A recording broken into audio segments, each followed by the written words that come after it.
एक नगर में एक ब्राह्मण और एक चौधरी रहते थे। वह ब्राह्मण रोज आटा मांगने के लिए चौधरी के घर आता था और यह क्रम लगातार 20 वर्षों से चल रहा था। एक दिन चौधरी ने उस ब्राह्मण से पूछा कि यदि मैं तुम्हें आटा दूं तो मुझे क्या पुण्य मिलेगा और यदि न दूं तो मुझे क्या पाप लगेगा। ब्राह्मण ने कहा कि इस बात का निर्णय मैं नहीं कर सकता। मैं कौन होता हूं न्याय करने वाला? इस विषय में तो नगर का राजा ही न्याय कर सकता है। तब चौधरी ने कहा कि चलो राजा के पास ही चलकर पूछ लेते हैं। उसी समय चौधरी राजा के पास गया। राजा ने चौधरी को देखते ही कहा, आओ चौधरी, तुम्हारा यहां कैसे आना हुआ?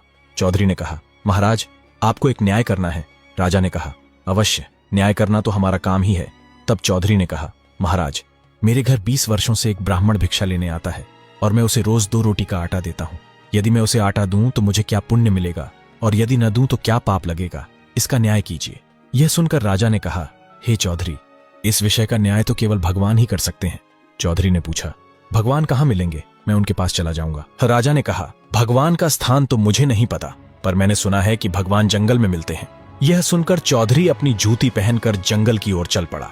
राजा के मन में विचार आया कि यह चौधरी बहुत भोला है। यदि यह भगवान को ढूंढने जाएगा तो भगवान इसे अवश्य मिलेंगे।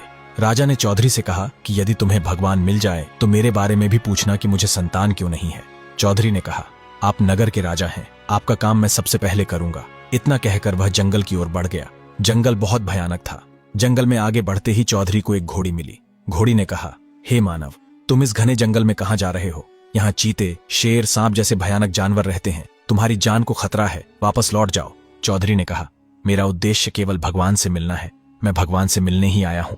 यह सुनकर घोड़ी ने कहा, यदि तुम्हें सच में भगवान मिल जाए तो मेरे बारे में पूछना कि मेरी पीठ में हमेशा जलन क्यों रहती है। चौधरी ने कहा, जरूर पूछूंगा। इतना कहकर चौधरी आगे बढ़ गया। चलते चलते उसके सामने एक बड़ी नदी आई। वह नदी पार करने के लिए पानी में उतर गया। पानी इतना गहरा था कि वह गर्दन तक आ गया। तभी पानी में से एक भयानक मगरमच्छ निकला।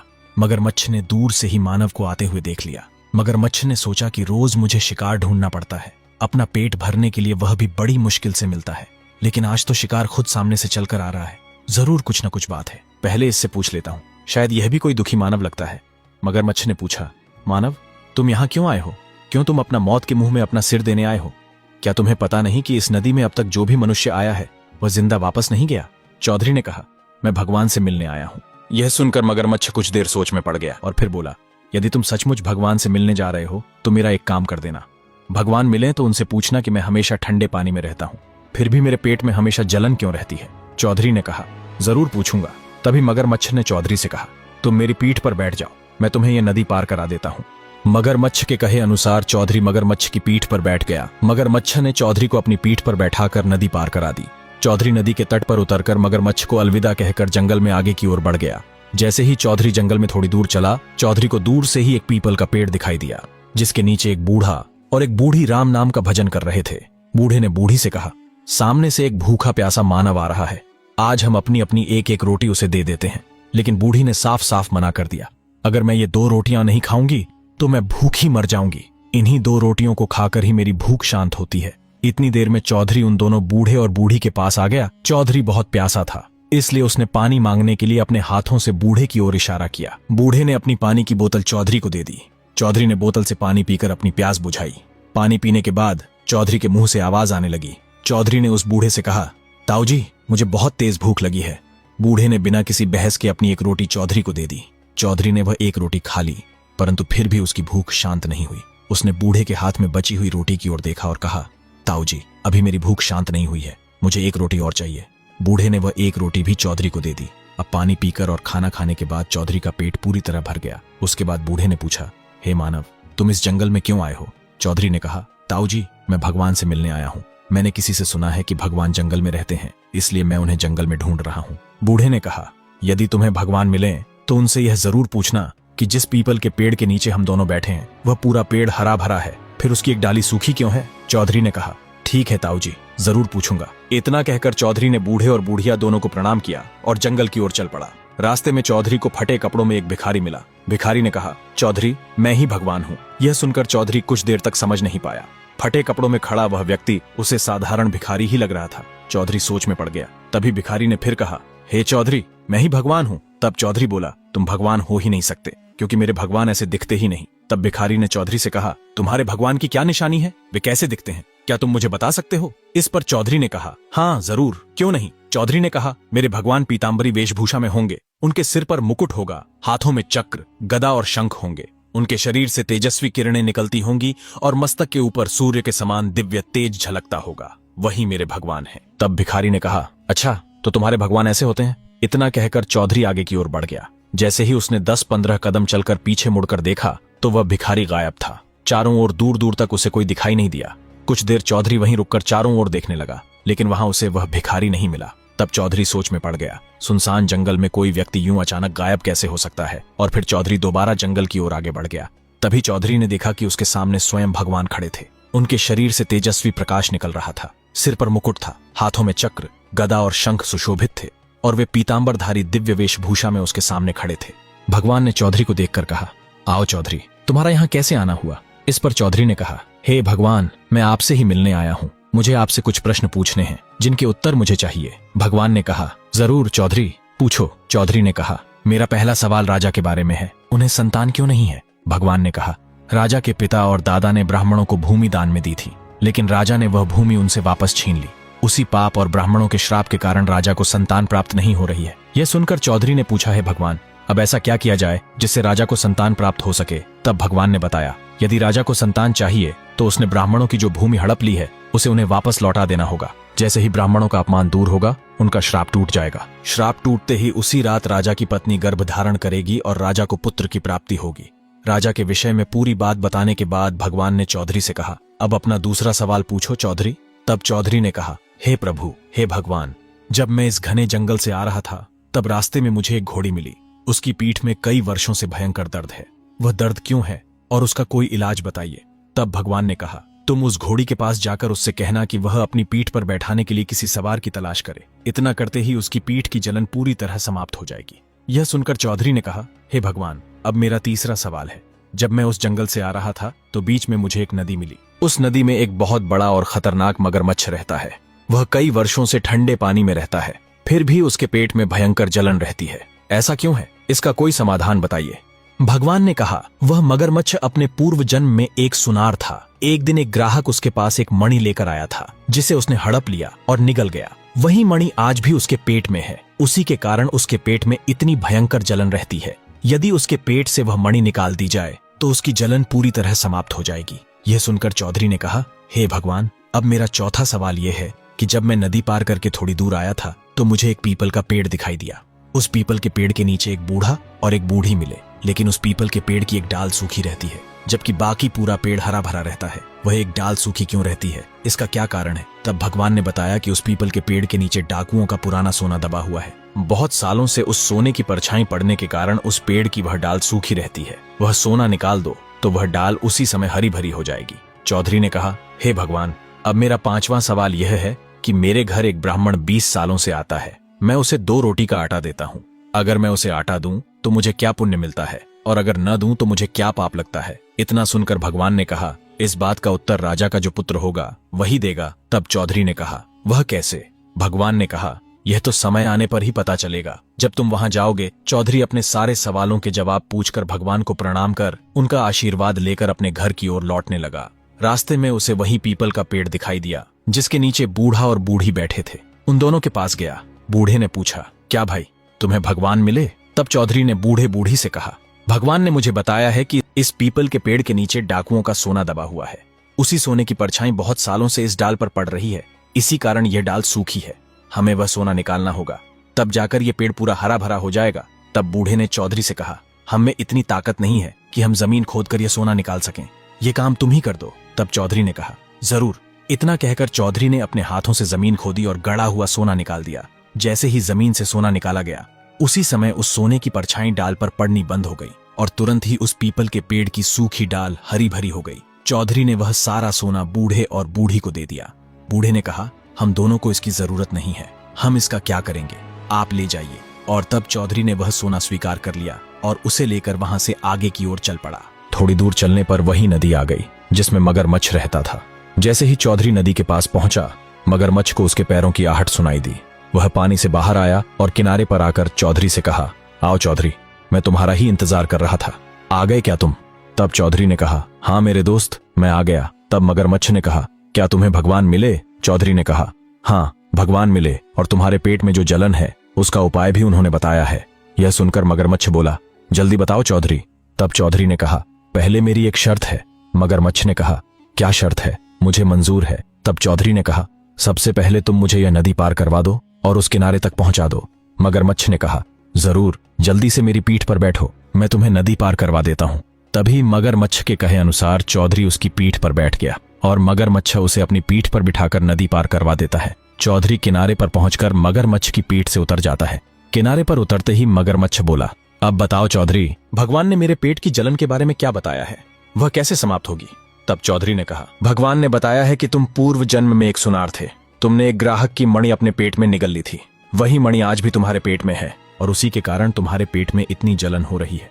भगवान ने कहा है कि यदि वह मणि निकाल दी जाए तो तुम्हारे पेट की जलन पूरी तरह समाप्त हो जाएगी। तब मगरमच्छ ने कहा, तो फिर देर किस बात की चौधरी? तुम ही मेरे पेट में हाथ डालकर वह मणि निकाल दो, मैं अपना मुंह पूरी तरह खोल लेता हूं। तब चौधरी ने कहा, अरे अरे, ऐसे कैसे? कहीं तुम मुझे खा गए तो?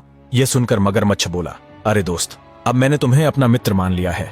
मैं तुम्हारा कुछ भी नुकसान नहीं करूंगा और तुम्हें बिल्कुल नहीं खाऊंगा। चौधरी ने कहा, तो हे मित्र, अब तुम अपना मुंह खोलो, मैं हाथ डालकर वह मणि निकाल लेता हूं। तभी मगरमच्छ ने अपना मुंह पूरी तरह खोल दिया। तब चौधरी ने उसके पेट में देखा, लाल रंग की चमकती हुई मणि साफ नजर आ रही थी।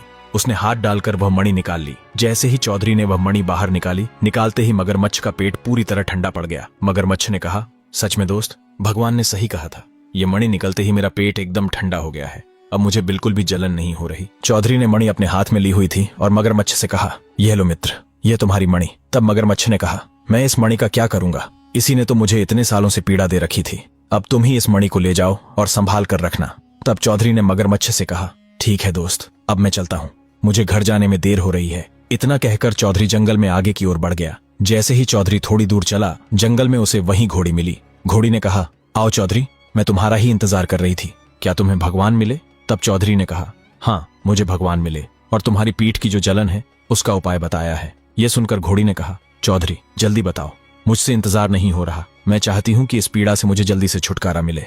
चौधरी ने कहा, भगवान ने मुझे बताया है कि तुम्हारी पीठ में जो जलन है उसका सिर्फ एक ही उपाय है।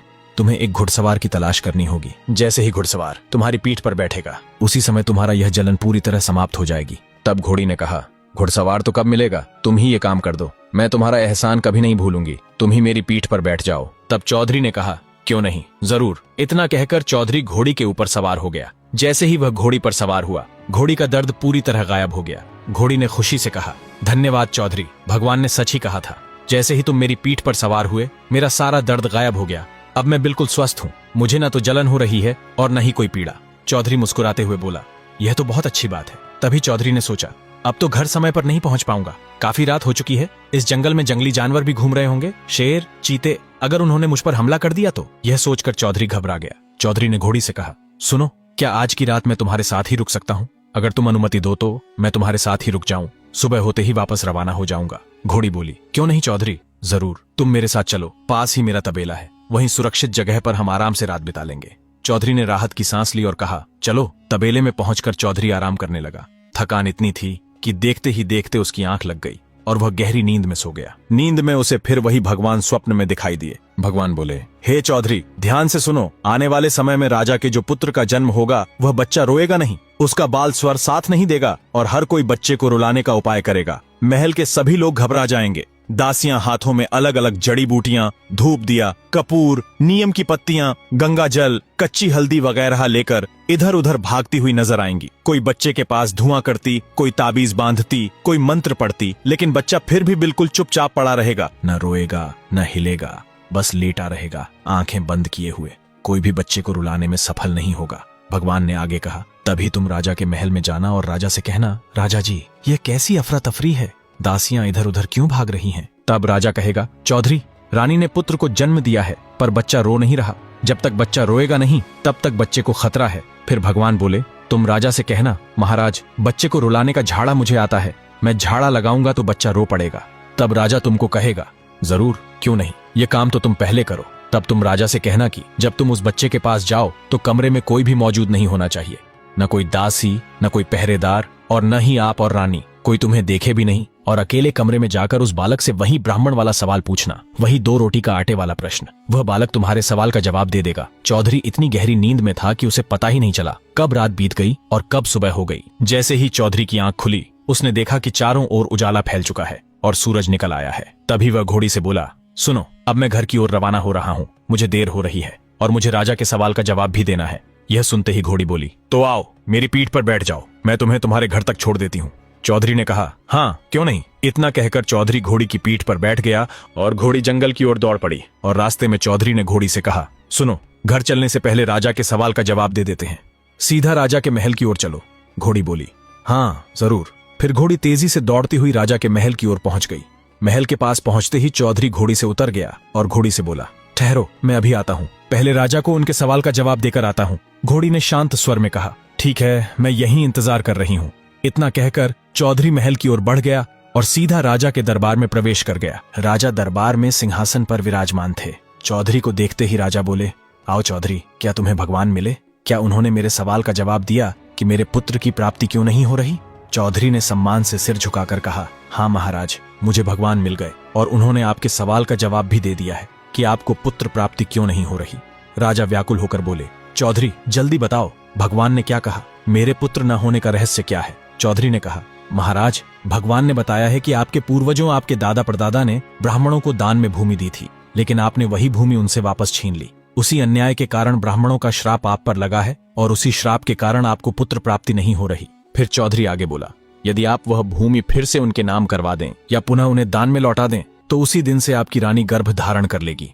तब राजा ने गुस्से में पूछा, अगर मैं ब्राह्मणों को भूमि दान में दे दूं और फिर भी मुझे पुत्र न हुआ तो फिर क्या? इस पर चौधरी ने निडर होकर कहा, महाराज, यदि ऐसा हुआ तो आप मुझे फांसी की सजा सुना देना। अगले 9 महीने तक आपके दरबार में गुलामी करूंगा, आप जो कहेंगे वही करूंगा, कोई शिकायत नहीं होगी। उसके बाद उसी दिन राजा महल की सबसे ऊपरी छत पर पहुंचे और ऊंची आवाज में घोषणा कर दी। राजा ने कहा, सुनो, जिन ब्राह्मणों की भूमि मेरे पूर्वजों ने दान में दी थी और जिसे मैंने उनसे वापस छीन लिया था, मैं आज उसी भूमि को वापस लौटा रहा हूँ। जो भूमि तुम लोगों की थी उस पर फिर से अपना अधिकार कर लो। आज से वह भूमि पुनः तुम्हारी है। राजा की यह घोषणा सुनकर पूरा राज्य हिल उठा और आश्चर्य की तो यह बात थी कि उसी रात रानी के गर्भ धारण हो गया। गर्भ धारण होते ही राजा की खुशी का ठिकाना नहीं रहा। उसके बाद चौधरी पूरे 9 महीने तक राजा के दरबार में ही रहा। खाना पीना, रहना सहना सब कुछ उसने वहीं करना शुरू कर दिया। वह हर दिन दरबार की सेवाएं करता रहा और अपनी प्रतिज्ञा निभाता रहा। धीरे धीरे समय बीत गया और पूरे 9 महीने गुजर गए। तब रानी ने पुत्र को जन्म दिया, लेकिन पुत्र का बाल स्वर बिल्कुल साथ नहीं दिया।